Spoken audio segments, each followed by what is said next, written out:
আসসালামু আলাইকুম রহমতুল্লাহ। আজকে আমাদের আলোচনার বিষয় হলো 18 নম্বর অঙ্কটা। আমরা গত ক্লাসে 17 পর্যন্ত দেখেছি। আজকে আমরা 18 নম্বরটা করব। দেখো 18 নম্বরে বলছে কি জামিল সাহেব পেনশনের টাকা পাইছে। বাহ! পেনশনের টাকা শেষমেশ পাইছে ১০ লক্ষ টাকা। তিনি কি করলেন ৩ মাস অন্তর মুনাফা ভিত্তিক। তাহলে এমন মুনাফার সিস্টেমটা কি ৩ মাস পর, পর মুনাফা দিবে। মূল ব্যালেন্সের সাথে ৩ মাস পর, পর মুনাফা দেওয়া হবে আসলের সাথে, এর সাথে। তাহলে এরকম ব্যাংকেও এরকম আছে। ব্যাংকে যদি তুমি এরকম ডিপোজিট করে রাখো টাকা, তাহলে 3 মাস পর, পর ওখানে মুনাফা যোগ হবে বা সুদ যোগ হবে। যে ৫ বছর মেয়াদি পেনশনার সঞ্চয়পত্র কেনেন। ৫ বছর মেয়াদে ধরে রেখে দিল। এখন বলছে কি বার্ষিক মুনাফা ১২%, মানে বছরে মুনাফা কত দিবে? ১২% দিবে। হলে তিনি ১ম কিস্তিতে, এখন ১ম কিস্তিতে এই কথাটা দ্বারা কি বোঝাচ্ছে? দেখো ৩ মাস পর, পর এখানে মুনাফা দেওয়া হয়। মানে ৩ মাস পর একটা কিস্তি, একবার মুনাফা যোগ হবে। আবার ৩ মাস পর মানে ৬ মাস পর আবার এক কিস্তি পড়বে। এরকম ৩ মাস পর, পর তুমি চাইলে ব্যাংকে যায় তোমার মুনাফাটা উঠায় ব্যবহার করতে পারো। এরকম ব্যাংকেও আছে। অর্থাৎ ১ম ৩ মাস পর কত মুনাফা পাবেন? কি রে প্রশ্নই শেষ? এটাও তো দেখছি সহজ অঙ্ক। কি ব্যাপারে এই শেষের দিকে এসে এত সহজ অঙ্ক দিছে কেন? দেখো ১০ লক্ষ টাকা ১২% মুনাফা, ১০ লক্ষ টাকার ১২%। এটা কি বার্ষিক মুনাফা নয়? হুম, তার মানে ১ বছর পর ১২% মুনাফা দিবে। কিন্তু ৩ মাস পরেই তো মুনাফা দেওয়ার সিস্টেম আছে কিস্তি অনুযায়ী। তো এই যে ১২% বছরে দিবে, এই ১২% টা তাহলে দেখো এরকম ৩ মাস ৩ মাস করে ভাগ করেছে। ৩ মাস ৩ মাস করে গেলে দেখো ৪ বারে তাহলে এই ১২% সুদ প্রদান করা হয়। ৪ বারে। তাহলে প্রত্যেকবার দেখো মাসে পড়তেছে 1% করে না 12% দিতে 12 মাসে। তাহলে ৩ মাস পর দিলে মানে 3% করে ৩ মাস পর, পর দিচ্ছে সুদ। এভাবে তো বছরে 12% দিচ্ছে, তাই নয়? আচ্ছা এতদূর যদি বুঝে থাকো তাহলে অঙ্কই শেষ। তাহলে ৩ মাসে পর ৩% সুদ দিবে। তাহলে ১০,০০০ সরি ১০ লক্ষ টাকার ৩% কত? যারা এগুলা একটু হিসাব করতে সমস্যা হয়, আমি আমার পূর্বের ভিডিওতে এই পার্সেন্টেজ বার করাটা শিখাইছি কিন্তু। তো ১০ লক্ষ টাকা ৩% হয় কিন্তু ৩০,০০০ টাকা। এটাই উত্তর। মুখেই হয়ে গেল। তাহলে ১৮ নম্বরটা আমি স্কিপ করলাম। তারপরে যদি সমস্যা মনে হয় তো কমেন্ট করবেন। আমি আরো লিখে আরো সহজভাবে বোঝানোর চেষ্টা করব। আচ্ছা ১৯ নাম্বারটা একটু পড়ি। এখানে এই সৃজনশীলে আজকে চলে আসলাম যাক। একজন ফল ব্যবসায়ী যশোর থেকে ৩৬ টাকায় ১২ টি দরে কিছু সংখ্যক কলা নাকি? হ্যাঁ, আর কুষ্টিয়া থেকে ৩৬ টাকায় ১৮ টি দরে সমান কলা খরিদ করল। এই যে আগের পূর্বে এরকম অঙ্ক করেছি কলার অঙ্ক। ৩ নম্বরের অঙ্কটা। এই যে ৩ নম্বর অঙ্কটা ৩০ টাকায় ১০ টি ১৫ টাকা, ১০ টি আর ১৫ টি এরকম অঙ্ক করেছিলাম না? আবার কলার অঙ্ক আছে।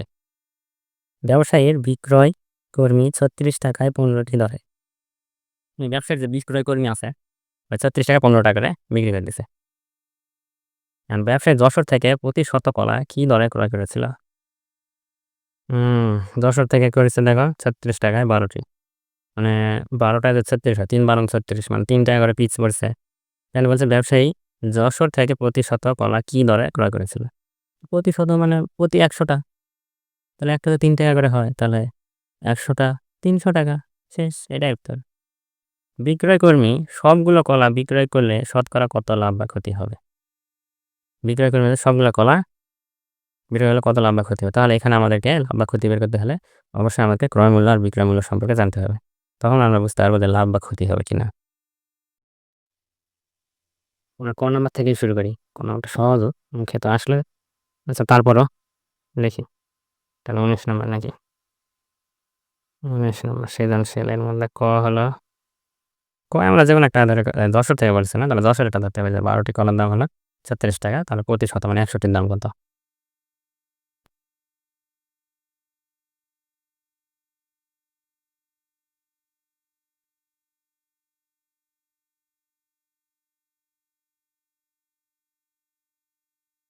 তাহলে একটি কলার দাম কত? এভাবে না করলেই হয়। ৩৬ ১২ তাহলে ১০০ টি কলার দাম কত?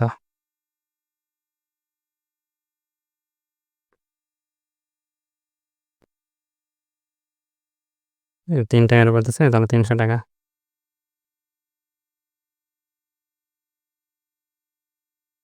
এই ক নাম্বার এটাই। আমাদেরকে আসলে বুঝতে হবে খ আর গ। এটা একটু ভালো করে বোঝা লাগবে। খ নাম্বারে কি বলছে দেখো? ওই যে যশোর থেকে কিনেছিল ওইটা আরেকটা কুষ্টিয়া নাকি কুষ্টিয়া থেকে কিনেছে ৩৬ টাকা ১৮ টি করে। এই হিসাবে কিনে বিক্রি করেছে কত আর বিক্রয় করেছিল আবার বিক্রি করেছে 36 টাকায় 15টি লট। তাহলে এখানে লাভ হলো না ক্ষতি হলো এটা দেখতে হবে। আর ক্ষতি হলে সেটা শতকরা কত? শতকরা কত ক্ষতি? মানে ক্ষতির পরিমাণটা আমাকে পার্সেন্টেজে দেখাতে হবে কত পার্সেন্ট ক্ষতি হয়েছে, তাই না? তাহলে আমরা আগে দেখি যে মোট কত টাকা আমাদের ক্রয় মূল্য পড়েছে কত আর বিক্রয় মূল্য পড়েছে কত। তখন আমরা লাভ বা ক্ষতির সিদ্ধান্তে পৌঁছাতে পারবো যে আসলে লাভ হলো না ক্ষতি হলো। তাহলে ক্রয় মূল্য আর বিক্রয় মূল্যটা দেখি। এটার ক্ষেত্রে দেখি একবার এটা করে একবার ওটা করে এটা একটু উপরে রাখি। এর নিচে কিছু দেওয়া দরকার। আচ্ছা থাকে এরকমই লিখি আজকে। তাহলে 12টি কলার মূল্য ছিল 36 টাকা নাকি? এটা এখান থেকে শুরু করে যে 12টি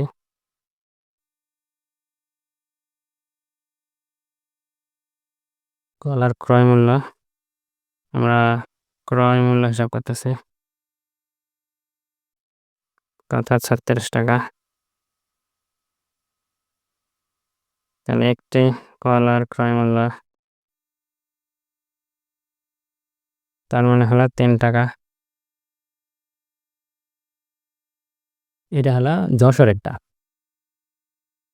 আর ওই কুষ্টিয়াতে এবার হিসাব করি আবার। ওটা হলো 18টি করে না? হ্যাঁ 18টি কলার ক্রয় মূল্য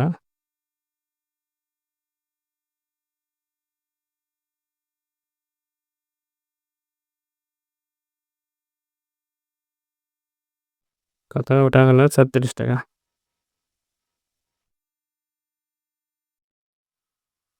তাহলে একটি কলার ক্রয় মূল্য হচ্ছে এটা পড়তেছে 2 টাকা করে নাকি?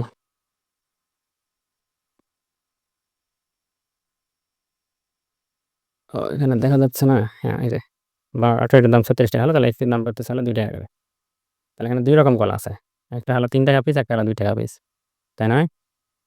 তাহলে এক জোড়ায় একটা করে যদি নেই 2টি তালে একটা করে যদি নেই এখানে এভাবে দেখানো যায় 1 যোগ 1 মানে ওটার একটা বা এটা না লিখে শুধু আমাদের এভাবে বা এভাবে লিখতে পারি যে 2টি কলার ক্রয় মূল্য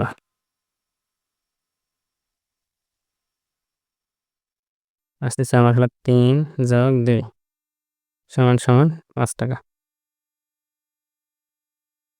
এটা আমার 2টা কলার ক্রয় মূল্য 5 টাকা পড়তেছে। তাহলে একটার দাম কত পড়বে? মানে পার পিস আমার গড়ে কত টাকা করে ক্রয় করতে লাগছে? তাহলে সেটা হলো 5 এ 2 ভাগে ভাগ করতে হবে, তাই না? তখন আমরা যেটা পাবো সেটা অত টাকা। মানে বোঝা যাচ্ছে এটা হলো 2.5 টাকা নাকি? 5 এর 2 ভাগে ভাগ করলে 2.5 টাকা দেবে প্রতিটা। আচ্ছা আমরা ভগ্নাংশটা দশমিকে না নিয়ে যাই এরকমই রাখা যায় কারণ আমাদেরকে আরো হিসাব করতে হবে আর কাটাকাটির সময় আমাদেরকে আবার দশমিক যদি করে নিই আবার আমাদেরকে সাধারণ মানুষে আবার রূপান্তর করতে হবে। তাহলে ঝামেলা করার দরকার নেই, এরকমই থাক। এখন আমরা ক্রয় মূল্য তো পেয়ে গেলাম, একটি কলা ক্রয় করছি কত দিয়ে। এবার আমরা বিক্রয় মূল্যটা যাচাই করি। বিক্রয় করেছিল কত দিয়ে দেখো প্রশ্নের দিকে। এখানে বিক্রয় করেছে কই গেল? এই যে 36 টাকায় 15টি করে 36 টাকায় 15টি দরে বিক্রি করেছি। তাহলে এখানে আমার প্রত্যেকটা কলার দাম কত করে পড়ছে? তাহলে 15টি এখানে আবার লিখি আবার 15টি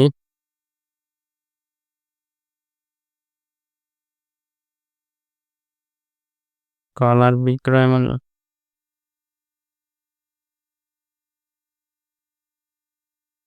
মূল্য কত?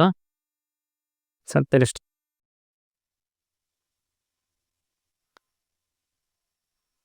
তাহলে একটি বিক্রয় মূল্য কত? তাহলে একটির বিক্রয় মূল্য হলো 36 ভাগ 15। এখানে আমরা একটু কাটাকাটি করতে পারি। এখানে হলো 5 দিয়ে 3 দিয়ে কাটা যায় না? 3 5 15 আর 3 12 36। তাহলে আমাদের আসতেছে হলো উপরে 12 আর নিচে 5 এত টাকা। তাহলে আমরা ক্রয় মূল্য একটার এই যে এটা 1.5 টাকা পেলাম আর বিক্রয় মূল্য 5 এর 12 টাকা পেয়ে গেছি। ক্রয় আর বিক্রয় মূল্য কেন বের করলাম? কারণ এইগুলার উপরে নির্ভর করে লাভ না ক্ষতি হয়েছে। ক্রয় মূল্যের চেয়ে যদি বিক্রয় মূল্য বেশি হয় তাহলে আমাদের লাভ হয়েছে। আর ক্রয় মূল্য থেকে বিক্রয় মূল্য যদি কম হয় তাহলে আমাদের ক্ষতি হয়েছে। তাহলে এখানে আমাদেরকে দেখতে হবে যে এইটা তো ক্রয় মূল্য, এটার চেয়ে এই যে এর বিক্রয় মূল্যটা এটা বেশি না কম? এটা কি দেখে বোঝা যায়? এখানে আমি বুঝে গেছি যে এখানে এটা কিন্তু ছোট। ক্রয় মূল্য হচ্ছে বিক্রয় মূল্যটা আমি দেখতে পাচ্ছি ছোট, যার কারণে ক্ষতি হয়েছে। কিভাবে দেখো, আমরা যদি 5 এর 2 ভাগে ভাগ করি তাহলে আমরা বুঝতে পারতেছি এখানে ৳2.5, ৳2.5 মানে কি 2 টাকা 50 পয়সা। কিন্তু এটার ক্ষেত্রে দেখো 12 যদি আমরা 5 দিয়ে ভাগ করি তাহলে 2 বার দিলে 5 দুগুণে 10 হয়, এখানে 2 অবশিষ্ট থাকবেই। দশমিক যদি নেই তাহলে 2 এর পর আমরা শূন্য নিয়ে 20 বানাতে পারবো, তাই নয়? তারপরে 4 5 20, তাহলে আমরা কি পালাম 2.4, ওটা হলো 2.50 আর এটা হলো 2.40 নাকি এরকম আসতেছে। তাহলে ওটা 5 শূন্য ক্রয় মূল্য ৳2.5 আর এটা হলো 2.40, ৳2.40, এটা হলো বিক্রয় মূল্য। তাহলে 10 পয়সা করে আমার ক্ষতি হচ্ছে না? এটা দেখে বুঝতে পারলাম যে এটা হলো ক্ষতি হয়েছে। এই কথাটা লেখা যায়। আমরা পরের পৃষ্ঠায় গেলাম। এখানে আমরা লিখে দিতে পারি যে কেন ক্ষতি হলো, যে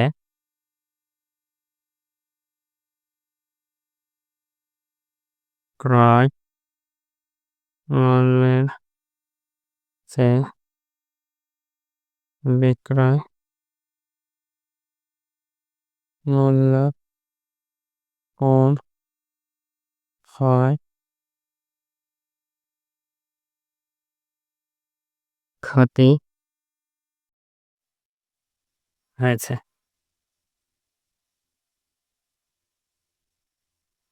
তাহলে ক্ষতি হয়েছে। এখন লাভ বা ক্ষতি হয়েছে, কত ক্ষতি তো হয়েছে এটা আমরা বুঝতে পারছি। আর ক্ষতিটা কত হয়েছে সেটা শতকরা জানতে চাইছে।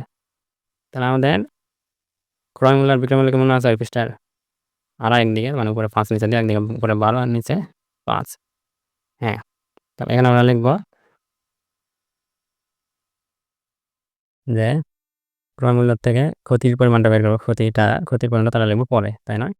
যে 2.5 টাকায় ক্ষতি হচ্ছে কত টাকা? তাহলে ক্ষতির পরিমাণটাকে বের করে নিই। ক্রয় মূল্য থেকে আমরা বিক্রয় মূল্যটা বাদ দেই। আর ক্ষতি কিভাবে বের করে? ক্রয় মূল্য বিয়োগ বিক্রয় মূল্য, তাই নয়? অতএব ক্ষতি লিখি, ক্ষতি সমান যে ক্রয় মূল্যের থেকে ক্ষতির পরিমাণটা বের করব। ক্ষতির পরিমাণটা তাহলে লিখব পরে, তাই নয়? যে 2.5 টাকায় ক্ষতি হচ্ছে কত টাকা? তাহলে ক্ষতির পরিমাণটাকে বের করে নিই। ক্রয় মূল্যের থেকে আমরা বিক্রয় মূল্যটা বাদ দেই।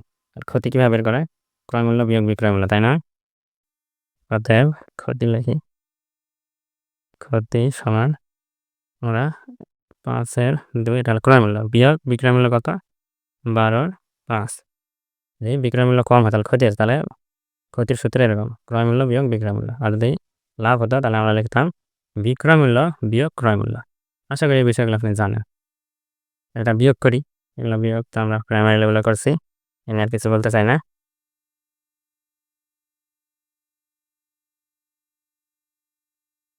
তাহলে এটা হলো 2, 12 দুগুণে 24, তাই না? তাহলে আমরা কি পেলাম? উপরে 1 আর নিচে হলো 10। এত টাকা হয়েছে ক্ষতি। তাহলে 10 এর ৳1 হলো ক্ষতি হয়েছে। এটা ক্ষতিটা আমরা লাভের উপরে নির্ভর করে যে কত পার্সেন্ট ক্ষতি হয়েছে। তো লাভ হয়েছে, ক্রয় মূল্যের উপর নির্ভর করে যে ক্ষতি কত হয়েছে। তাহলে ক্রয় মূল্য এখানে কত ছিল? এই যে 2.5, এত টাকায় ক্ষতি হয়েছে যে এত টাকা 10 এর আগে। তাহলে ৳1 কত আর ৳100 কত, এভাবে আমরা শতকরার পরিমাণটা বের করতে পারি। তাহলে লিখি এখন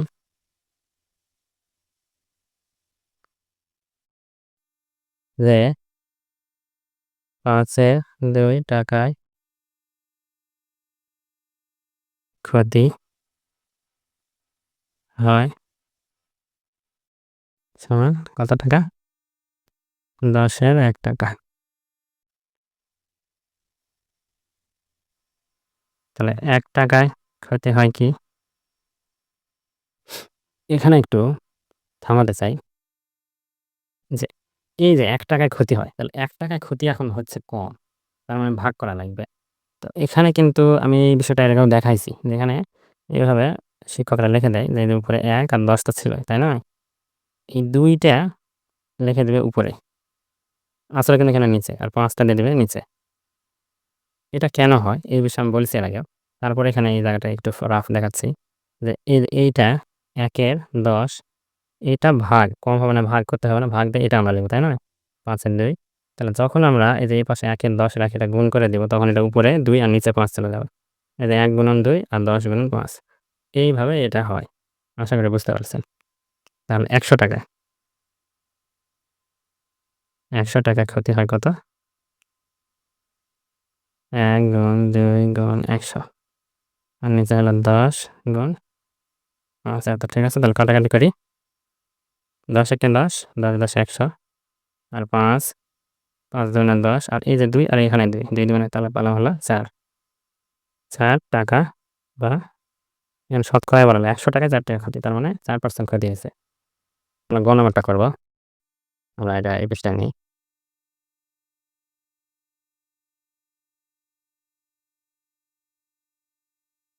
ক নাম্বারের প্রশ্নটা একটু দেখি যে এখানে দেখো বলছে, ব্যবসায়ী 25% ক্ষতি করেছিল যে এখন 4% ক্ষতি করেছিল, এখন 25% লাভ করতে চাইল। তাহলে 25% লাভ করতে যদি চায় তাহলে প্রতি হালি মানে 4 টা, তাই নয়? প্রতি হালি কলা কি দরে বিক্রয় করতে হবে? তাহলে উপরে দেখো উদ্দীপকের মধ্যে কোথাও কিন্তু হালি দ্বারা কোনো সংখ্যা দেয়া নেই। প্রতি হালির কথা কোথাও নাই। এখানে 12টি 18টি এভাবে দেয়া আমরা আর অঙ্ক করাকালীন আমরা কিন্তু একটার দাম পাইছি। তাহলে একটার দাম ধরে আমরা দেখি হিসাবটা করি। মানে একটার দাম আমরা পেয়েছিলাম কত? যে 2 এর 5 টাকা এটা। এটা হলো একটার দাম ছিল। একটা কলার দাম, তাই না? একটা কলার ক্রয় মূল্য এটা। আর একটা কলার বিক্রয় মূল্য এর পাশেরটা। আমরা গত ভিডিওতে এটা দেখাইছিলাম, তাই নয়? আচ্ছা তাহলে 25% লাভ এই কথাটা দ্বারা কি বোঝায়? যে ৳100 যদি ক্রয় মূল্য হতো, তাহলে 25% লাভ মানে সেটা আমি ১২৫ টাকায় বিক্রয় করেছি। তখন না 25% লাভ হইছে? তাহলে ক্রয় মূল্য ৳১০০ হলে বিক্রয় মূল্য কত হচ্ছে? ৳১২৫। তাহলে ৳১ কত? আর ক্রয় মূল্য যদি এত টাকা হয়, ১.৫ টাকা, তাহলে বিক্রয় মূল্য কত টাকা হতো? এইটা করলে আমরা কি পাবো? একটি কলার বিক্রয় মূল্য কত হতো? যখন 25% লাভ হতো। লাভে একটি কলার বিক্রয় মূল্য কত? তখন আমরা ওটা 4 দিয়ে গুণ করে তাহলে 4 টি কলার বিক্রয় মূল্যটা বের করতে পারবো। যখন 25% লাভ হবে। তখন বিক্রয় মূল্যটা কত সেটা আমরা বের করতে পারবো। তাহলে কথা না বেরিয়ে আমরা লিখতে শুরু করি। যে 25% লাভ করতে চাচ্ছে তাহলে 25% লাভে বিক্রয় মূল্য।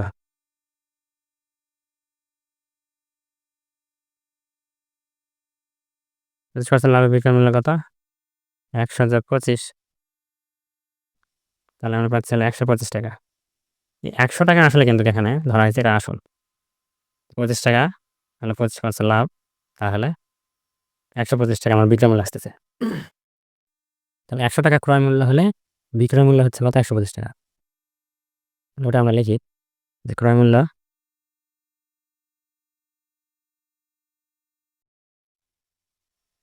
৳১০০ টাকা টাকা হলে বিক্রয় মূল্য কত? ৳১২৫। কখন ৳১২৫? যখন আমি 25% লাভ করতে চাচ্ছি তখন। তখন ক্রয় মূল্য ৳১০০, বিক্রয় মূল্য ৳১২৫। তাহলে ক্রয় মূল্য যদি ৳১ হতো, বিক্রয় মূল্য তাহলে কত হবে? কম হবে। তাহলে অতএব ক্রয় মূল্য আমার একটার ক্রয় মূল্য আমরা পাইছিলাম আগের পৃষ্ঠায় এত টাকা করে একটার দাম। তাহলে এত টাকা যদি ক্রয় মূল্য হলে তাহলে বিক্রয় মূল্য কত হতো?